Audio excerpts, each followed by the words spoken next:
Pour construire la fonction exponentielle, je ne vais pas procéder comme un terminal où vous aviez défini cette fonction comme étant l'unique solution de l'équation différentielle y' est égal y avec comme condition initiale y de 0 est égal à 1. Moi, je vais m'appuyer sur la fonction logarithme que j'ai définie comme étant l'unique primitif de 1 sur x qui s'annule en 1 et sur les propriétés que j'ai démontrées dans la vidéo précédente. Donc justement, faisons un résumé et montrons en faisant ce résumé que la fonction logarithme, elle vérifie les hypothèses du théorème de la bijection continue et les hypothèses du théorème de la bijection dérivable. Déjà, pour commencer, la fonction logarithme est une fonction qui est définie sur R plus étoile à valeur dans R. Cette fonction étant une primitive d'une fonction continue, on sait que cette fonction logarithme est déjà une fonction dérivable. Elle est par ailleurs continue, puisque toute fonction dérivable est continue sur l'intervalle R plus étoile. Donc de plus, sa dérivée est égale à 1 sur x, et 1 sur x ne s'annule jamais pour tout x strictement positif, puisqu'une fraction est nulle si et seulement si son numérateur est nul, et là son numérateur c'est 1, qui est toujours différent de 0. Par ailleurs, comme sa dérivée est strictement positive, ln est également strictement croissante sur l'intervalle R plus étoile. Donc on a les trois hypothèses qui nous permettent d'utiliser le théorème de la bijection dérivable, et on a vu que ces trois hypothèses-là, elles englobent évidemment les hypothèses du théorème de la bijection continue. Donc je vais utiliser d'une part le théorème de la bijection continue, puis le théorème de la bijection dérivable. Alors je vais commencer par les conséquences du théorème de la bijection continue. Donc grâce au théorème de la bijection continue, dont les hypothèses c'est défini sur un intervalle continu strictement croissante. Qu'est-ce que je peux dire de cette fonction? Eh bien, je peux dire que cette fonction, elle réalise une bijection de R plus étoile sur ln de R plus étoile. Donc, grâce au théorème de la bijection, j'ai oublié, continue, grâce au théorème de la bijection continue, je vais mettre toutes les conclusions de ce théorème en vert, histoire qu'on voit sa portée. Donc, grâce au théorème de la bijection continue, déjà 1, je peux dire que ln défini sur R plus étoile à valeur dans ln de R plus étoile, cette application-là est bijective. Mais je vous rappelle qu'avec les limites aux bornes, on avait démontré que l'image de R plus étoile par la fonction logarithme, c'est l'ensemble R. Donc cette application est bijective. Étant bijective, elle possède une bijection réciproque. Eh bien ça y est, on arrive à notre définition. Par définition, là, j'utilise le stylo définition, le stylo bleu. Par définition, la fonction exponentielle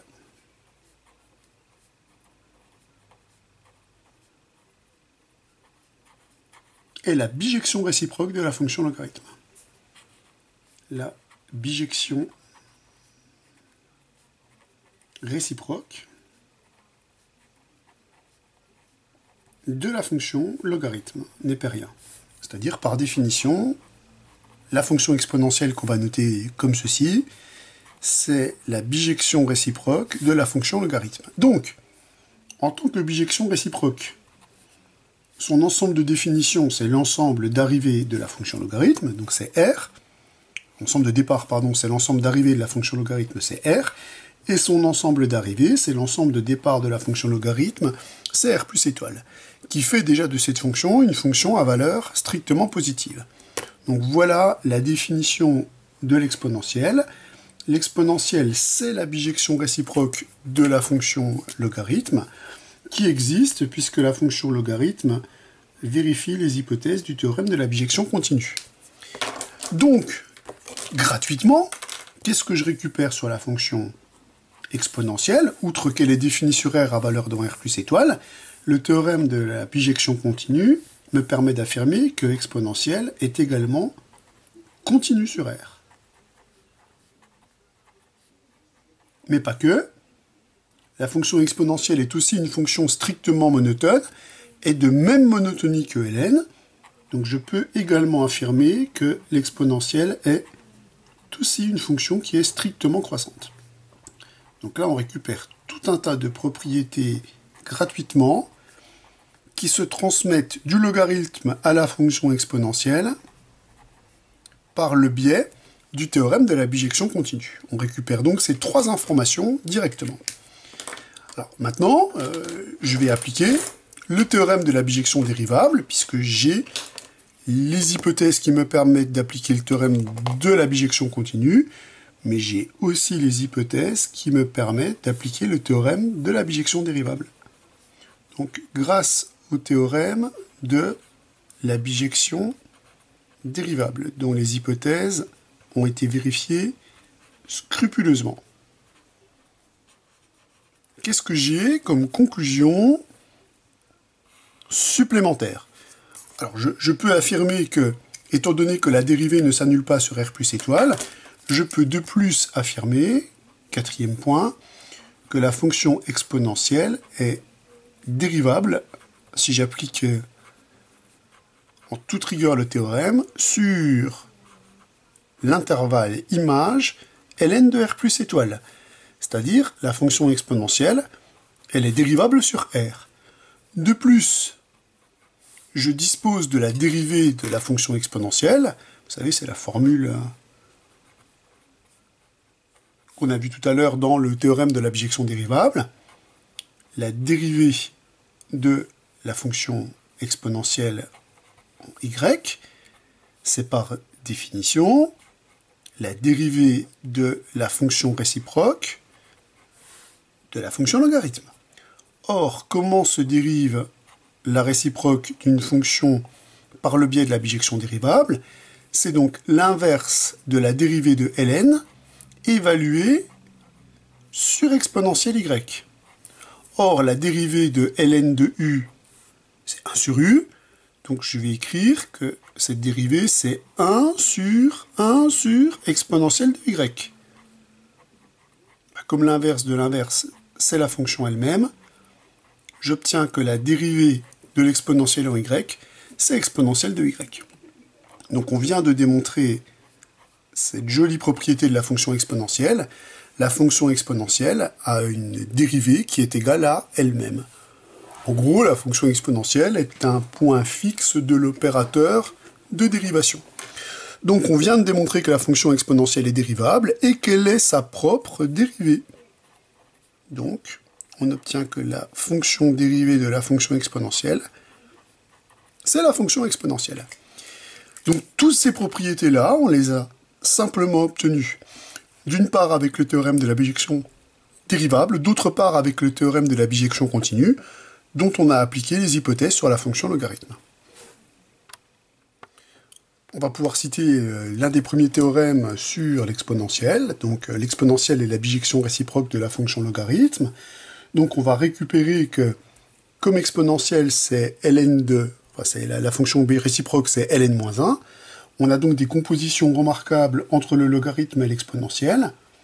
Je peux donc affirmer que, quel que soit t strictement positif, l'exponentielle de ln de t est égale à t. Je peux affirmer que quel que soit x appartenant à R, ln de exponentielle x est égal à x. Là, j'ai simplement écrit avec des variables le fait que ces deux applications sont bijections réciproques l'une de l'autre. Donc on a déjà ces premières relations de composition qui tombent simplement avec la définition qu'on a prise et les propriétés de l'une et de l'autre. On obtient toujours dans ce théorème que la fonction exponentielle est une fonction dérivable sur R et, de plus, qu'elle est sa propre dérivée, que la dérivée de la fonction exponentielle, c'est la fonction exponentielle. Donc, on en déduit, comme l'exponentielle est à valeur strictement positive, que exponentielle est strictement croissante sur R. Stricte croissance qu'on aurait aussi pu déduire du théorème de la bijection continue. Strictement croissante sur R. Et enfin, il y a une valeur qu'on maîtrise pour la fonction exponentielle, puisqu'il y a une valeur qu'on maîtrise pour la fonction logarithme. Par exemple, si je remplace ici t par 1, je vais récupérer que exponentielle de 0 est égal à 1. Donc on a une valeur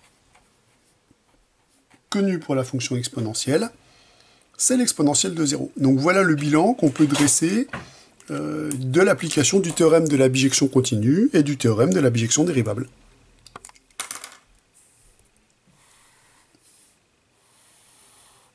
Le tableau de variation de la fonction exponentielle se déduit directement du théorème qu'on vient de démontrer.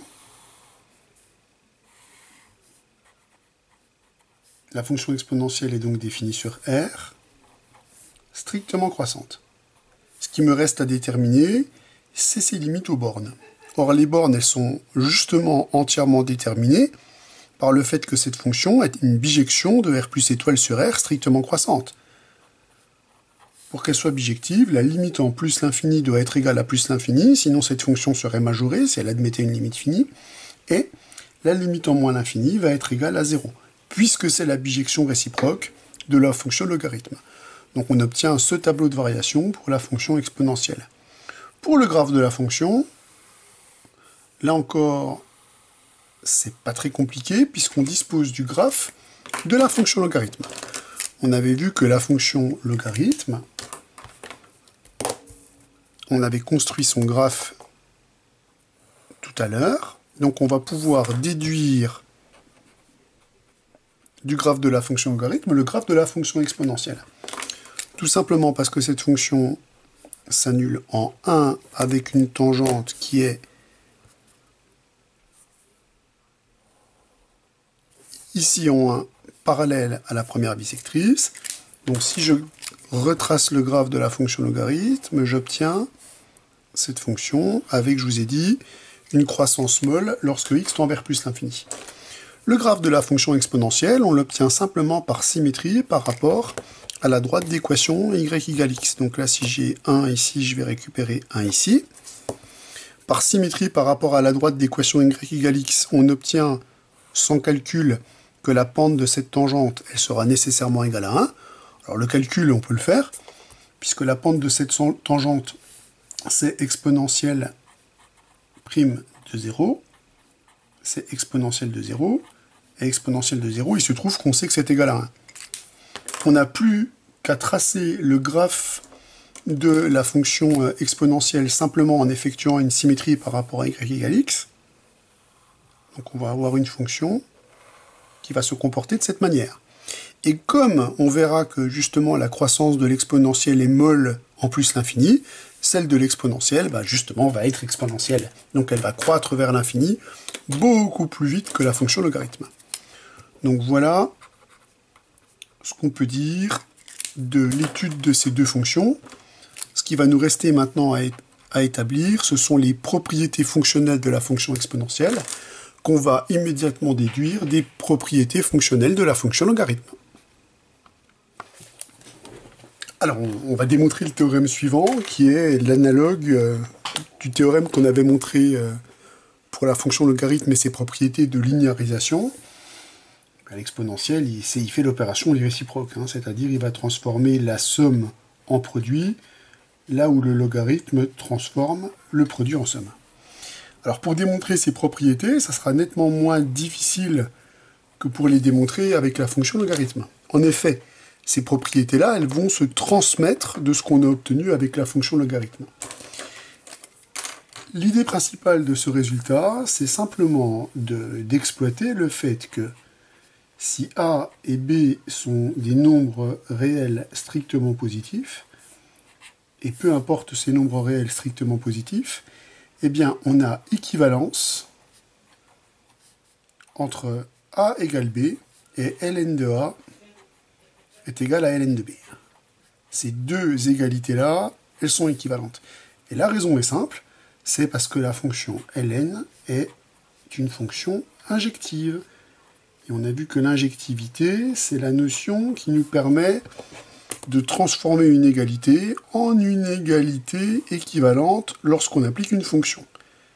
Donc finalement, on voit que ces propriétés-là vont se transmettre grâce à la fonction logarithme en des propriétés qui sont déjà parfaitement connues. Alors je prends la première. Pour démontrer la première, je vais donc me donner x et y, deux nombres réels absolument quelconques. Et moi, ce que j'aimerais démontrer, c'est que exponentielle de x plus y est égal à exponentielle de x multiplié par exponentielle de y. J'aimerais démontrer cette propriété. Je vais procéder par équivalence. Comme la fonction logarithme est une fonction injective, si j'ai a qui est égal à b, alors ln de a est égal à ln de b, et réciproquement. J'ai juste à vérifier que j'ai bien le droit d'appliquer la fonction logarithme à cette relation. Or, le nombre qui est ici est un nombre strictement positif, puisque l'exponentielle est une fonction à valeur strictement positive, et ce nombre-là est également strictement positif pour les mêmes raisons. Donc si j'applique le log à cette relation, ici je vais récupérer log de exponentielle x plus y. Comme les deux fonctions sont réciproques l'une de l'autre, je récupère x plus y, et ici je récupère le logarithme d'un produit. Or, le logarithme d'un produit, par propriété de la fonction logarithme, c'est la somme des logs. Donc je vais récupérer x plus y est égal à ln de exponentielle x, en l'occurrence x, puisque log et exponentielle sont réciproques l'une de l'autre, ln de exponentielle y.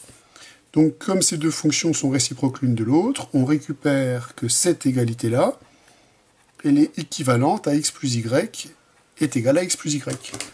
Or, il est parfaitement clair que la dernière égalité est vérifiée. On a bien x plus y qui est égal à x plus y pour tout xy appartenant à R. Si cette relation est vérifiée, celle-là le sera par la même occasion. Et par conséquent, on a bien démontré l'autre relation. Et toutes les propriétés, vous allez pouvoir les démontrer en utilisant cette stratégie, c'est-à-dire par injectivité de la fonction logarithme. Alors je démontre juste la quatrième pour reprendre un petit peu ce qu'on a démontré, mais on va voir que c'est exactement la même chose. C'est les propriétés du logarithme qui vont faire avancer les choses. Donc je me donne un nombre réel quelconque et un entier relatif quelconque. Mon objectif, c'est de démontrer que exponentielle de nx est égale à exponentielle de x à la puissance n. Pour démontrer cette égalité, je raisonne par équivalence. Je dis que a est égal à b est équivalent à ln de a, qui est égal à nx, qui est égal à ln de b. Mais je sais que le logarithme d'un nombre réel strictement positif à la puissance n, c'est n fois le logarithme de ce nombre strictement positif. Donc là, j'ai utilisé deux propriétés de la fonction, plus exactement trois propriétés de la fonction logarithme. Son injectivité, d'une part. D'autre part, le fait que c'est la réciproque de la fonction exponentielle pour récupérer ce résultat. Et enfin, que le logarithme d'un nombre réel strictement positif à une puissance entière, c'est n fois le logarithme de ce nombre strictement positif. Si je réapplique à nouveau le fait que le logarithme et l'exponentielle sont réciproques l'une de l'autre, cette dernière égalité est équivalente à nx est égale à nx. Or, cette égalité est évidemment universellement vraie, ce qui permet d'attester, comme ces égalités sont équivalentes, que pour tout n appartenant à z et pour tout x appartenant à r, exponentielle de nx est égale à exponentielle de x à la puissance n. Bon, je m'arrête là, parce que les autres, elles se démontrent exactement de la même manière. Alors, je vais terminer juste par une petite remarque sur les notations pour la fonction exponentielle. La fonction exponentielle, on peut aussi la noter comme une puissance, c'est-à-dire que pour tout x appartenant à R, l'exponentielle de x, on peut le noter sous forme de puissance, sous cette forme-là. Et on voit d'ailleurs qu'en la notant sous cette forme-là, on voit que les propriétés de l'exponentielle ont des écritures qui sont compatibles avec les propriétés des puissances que vous avez vues au collège et qu'on va développer. Par exemple, cette propriété-là s'écrirait avec ces notations-là, quel que soit xy appartenant à R, exponentielle de x plus y est égal à exponentielle de x, exponentielle de y. On voit ici du visu les propriétés des fonctions puissance entières que vous avez étudiées au collège et au lycée. Évidemment, ceci va être ce qui va me permettre de faire le lien avec les fonctions suivantes. Les fonctions que je vais étudier maintenant, ce sont les fonctions puissance entières, mais aussi de nouvelles puissances que vous ne connaissez pas, les puissances réelles.